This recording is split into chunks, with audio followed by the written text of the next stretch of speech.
During this week's school committee meeting, Superintendent Dr. Nolin updates the community on the data review of foundational benchmark assessments, a new principal at Memorial Spaulding Elementary School, and multi-level classrooms.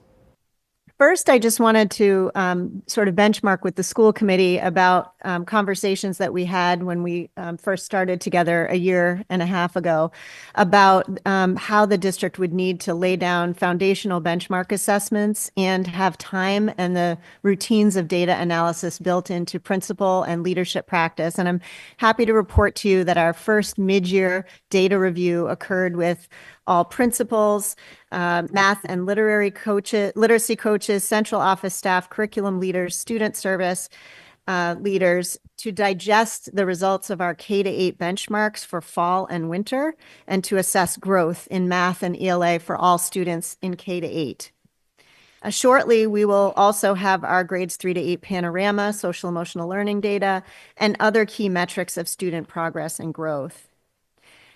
We look forward to making these mid-year and end-of-year data activities memorialized in our schedule moving forward, and we are currently working on an assessment schedule for K-8 that allows us every year to have a published cycle of assessments and then responses to that assessment data. We now have a common dashboard for all of our K-8 educators and administrators. And at the click of a button, we can disaggregate data by all demographics, schools, grades, and type. We can easily represent growth and achievement for every school, every student, every grade level, 3 times a year. And I include an example of that type of visual in the report that I gave to you. I have anonymized it so you can't, the purpose is you can see what we can do. We want you to know that we can look at how high growth and high achievement trends are in the district, and we can move backwards from district and try to replicate those practices across our schools. We have a March retreat with school committee on our calendar, and we intend to show you some of the data that is most meaningful as we anticipate inclusion in our annual report in April. So very excited to progress monitor that with you. Second, I wanted to just congratulate Jamie Yadoff, who is named as the Memorial Spaulding new principal. While we sat here at 6:30, notices went out to the entire Memorial Spaulding community, letting them know that their finalist was indeed made the final choice. And we are really excited to have her join us on July 1st as the new principal. She is an experienced principal, and her warmth and energy certainly won over all the committees that interacted with her. Thanks to Joanny Santa, the director of HR, and Aisha Farag, the assistant superintendent for elementary education, who've been our partners in making sure that we hire all 3 of our wonderful principals. So on to Zervis and Byrne next. You'll hear from us on that. And then finally, I do want to give the community an update on multi-level classes. I promise I will not read you 7 pages of this memo, but I do feel, for the purposes illustrated even here tonight, that the purpose of this memo is to dispel some of the misinformation that we even heard brought here tonight, and seeks to summarize meetings at both high schools with our educators and document the challenges that they have illuminated to us about our current high school leveling practices and our middle school practices, as well as our curriculum and training needs. Never to denigrate educators who have been trying to contend with extremely difficult set of circumstances and a lack of resources while we educate what is quite possibly the largest scatter of student capacity post-COVID that anyone has seen in education in our country. It's been a long road for every district to come back from COVID. And Newton Public Schools has some additional challenges that play into the multi-level classes and how our curriculum is designed. What we have learned is there is no multi-level class composition. There's huge variance within grade levels, within buildings, and within departments about what multi-level classes actually means. And our focus here is to build a strong, reliable future system where students receive the challenge level they want and are ready for in a systematic way so they can build their own goals and learning agency. Right now, we have a mysterious and varied path that is unclear to folks, which breeds the type of misinformation here and seeks to pit administrators against educators, which is not ever good for young people. Some teachers have kept data and statistics about multi-level classes and the changes since the pandemic in their own classrooms. But given the lack of district-wide training, consistent central office leadership, and vision related to curriculum assessment and lack of curricular resources available to the average Newton teacher, they are running themselves ragged simply trying to meet the needs of all students, whether they are in single-level classes or multi-level ones. So we have not been sitting at central office to learn about this program. We have actually worked extensively with the High School Curriculum Council, and my partners in this work are Dr. Flanagan and Dr. Roundtree, assistant superintendents of teaching and learning and secondary schools, respectively. Our first move is to work with those educators to define what rigor levels actually mean.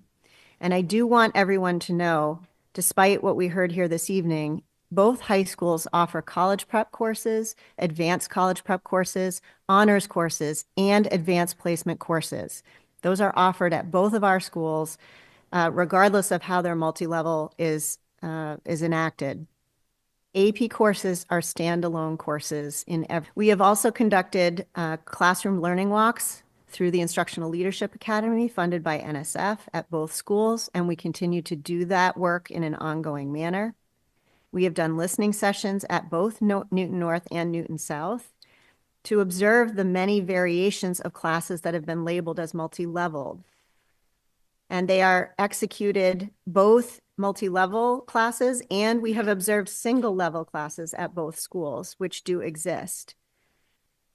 We have been visiting other districts, most recently Concord Carlisle. Next week, we will visit Lexington Public Schools to hear about different manners of executing high-level and rigorous courses. We've done a literature review of current thinking on multi-level classes, heterogeneous classes, and instructional design. Concurrently, we are running the first full-scale K-12 math curriculum review that the district has had in over 25 years. The purpose of this is mapping the actual standards by grade level and by level of course. So what distinguishes what is covered in an honors class versus an advanced class versus a college prep class, which agreement about what that means, even within grade levels, departments, or buildings.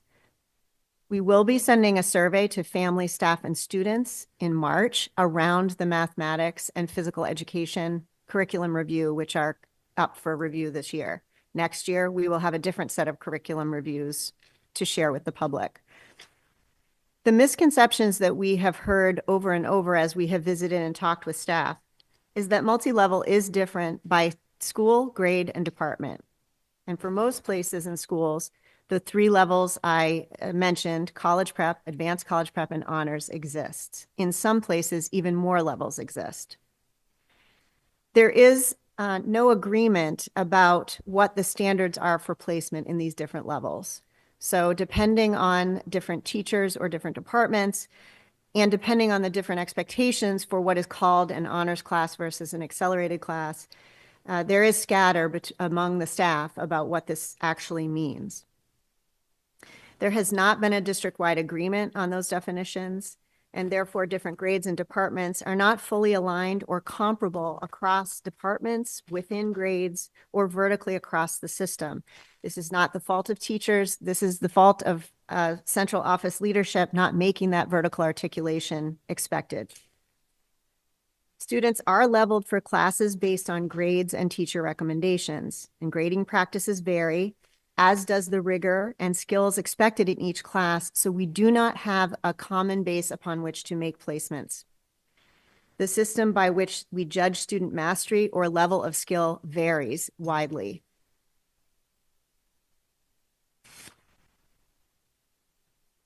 Teachers have asked in every meeting that we have had to receive more training and support around differentiation, regardless of whether we go for single level classroom leveling or multi-level leveling. Most teachers have said, I see positive outcomes to both models, but I feel ineffective and incapable of sustaining what the kids really need given the range of needs I see and our lack of training, especially post-COVID, when most cite that there was extreme change in how students became prepared to their grade levels. And some families can and do supplement their students' education through tutoring and outside supports, but others cannot and do not, creating further gaps among our student body. The current survey coming out to parents, was done by Panorama, asked this question directly, and our strategic planning committee will review that data on Wednesday. But the average cost that families indicate that they spend on outside enrichment is between $5,000 and $10,000 that has been shared in that survey. Now, that's only 2,000 folks who did that survey. We will ask that question again in the math curriculum review survey. So if you didn't get a chance to fill it out, you can fill it out there. There's also some misunderstandings that I feel just need to be named, in that single level and multi-level classes exist at both schools at different times, and they're offered in different grades and grade levels. One school also has almost the equivalent of middle school small teams within their high schools. They are interdisciplinary, thematic-based team approaches. And in those teams, families opt into a multi-level thematic class by design because they would like to study themes across science, math, English, and technology. And therefore, there's many levels of students that are placed into it. That is known to families when they opt into that model. There is, even within our multi-level classes, some misconceptions, particularly when parents speak about this to me. As a person who's well over 40, I was certainly tracked, and that is a type of leveling. And maybe that is what many parents have experienced. Folks were labeled CP, ACP, or honors, or whatever the label was, and you were tracked in all of your classes into that particular level. So for my particular strength, I was an English major eventually as a strong writer. So my English advanced status tracked me in that way for all of my classes, which was a disservice to my science teachers who had a tough time getting me to that same level. Today, we have not tracking systems, but leveling systems that are agile and allow students to have a variety of courses depending on their passions and their course loads. So for example, many times a student may take 4 honors courses and opt in a course around which they are less passionate or less prepared to take a college prep level course in that particular subject so that they do not have a burnout effect of having too many honors courses to make their lives unmanageable. Especially since many years ago, there were some suicides in Newton Public Schools that made many people take pause about the pressure on our students. There has been coaching both from students and from staff about how students have a balanced course load. So it is not necessarily true that a student choosing college prep is a student who is not capable of honors level work. I also want to say that in a multi-level class, there may be typically, let's say, an honors class that is a majority honors students, and there may be a handful of students that are one level below, meaning accelerated but not honors, who may be trying that class out. And that is what we are trying to assess the success of those programs. There are a range of learning needs within any classroom, whether they are singly leveled or multi-leveled. And we are trying to get our hands around what is actually happening for our students. But in the absence of the type of definitions for each class and level, and for criteria for students being placed within that, that is very difficult to create a district-wide system with these current conditions. Currently, tracking loss and gains in Newton is made harder by the lack of common assessments across the system. It is true that some grade level teams have developed common assessments, but not all, and they are not shared with the district or available to us to review. We are making progress with the support of the committee and the community on building the tiered system of supports, the intervention and support plans that will make it the norm for all grades, that students will get support when they struggle and can aspire to any level that they would like to participate in. We do need resources to implement these supports, and that is so that a student whose initial mastery shows that they are, say, close to honors or close to advanced, and they want to make those moves, that the supports exist within the public school system to help those young people get what they need when they need it, not as part of outside services that parents must provide. We do not, however, want to reduce the rigor of any of our courses because students simply struggle. The idea is to push the supports in, not lower the rigor of the courses. We need defined levels and common assessments to ensure that we do not do that we have not called a course advanced that is no longer advanced. We do not currently have that system reliably within the district, and that is why we cannot simply snap our fingers and go back to or go to a different system without being thoughtful and planning this next generation future system that we want for everyone. We will seek vertical alignment and coordination across grade levels. We will seek to train teachers so there's less variation in practices and more toolkits for teachers to meet the needs of students in front of them. And we owe our teachers professional learning on differentiated instruction and why students may need additional assistance. It is a back to basics in some way in terms of assessment design and alignment. It is not a typical Newton situation. Many districts, as we talk to our assistant superintendents for curriculum across the state, have to reset all of the norms post-COVID now that we have come out of the immediate crisis of achievement gaps and missed content that occurred everywhere across the nation and the world post-COVID. Our difficulty is that we don't have a prior system of aligned materials and assessments against which to benchmark.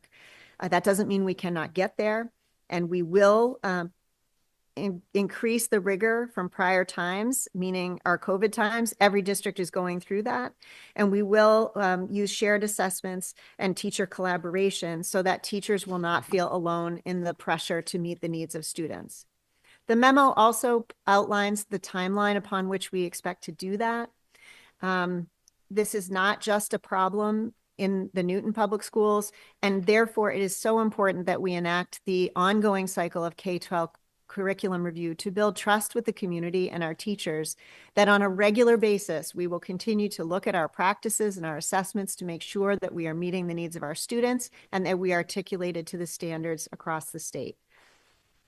We do have to move backwards a little bit from high school expectations to move forward. We also have to design backwards from our high school courses to our middle school program, because the multi-level issues before us right now are not the high school's fault alone, if you want to call it fault. We have a K-8 system underneath them that also needs alignment.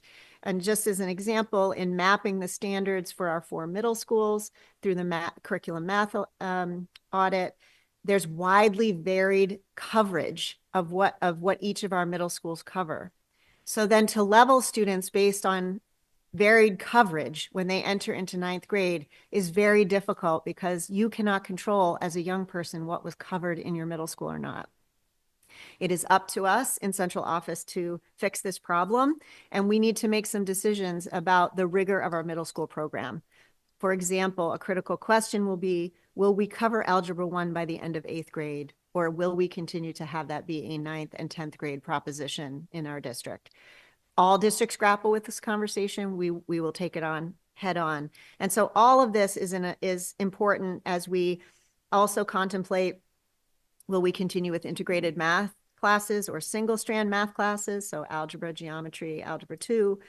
And we need to educate our families and be really transparent about what we're doing and help them and their students make balanced choices to push them to the level they need to be at when they're ready without breaking their mental health.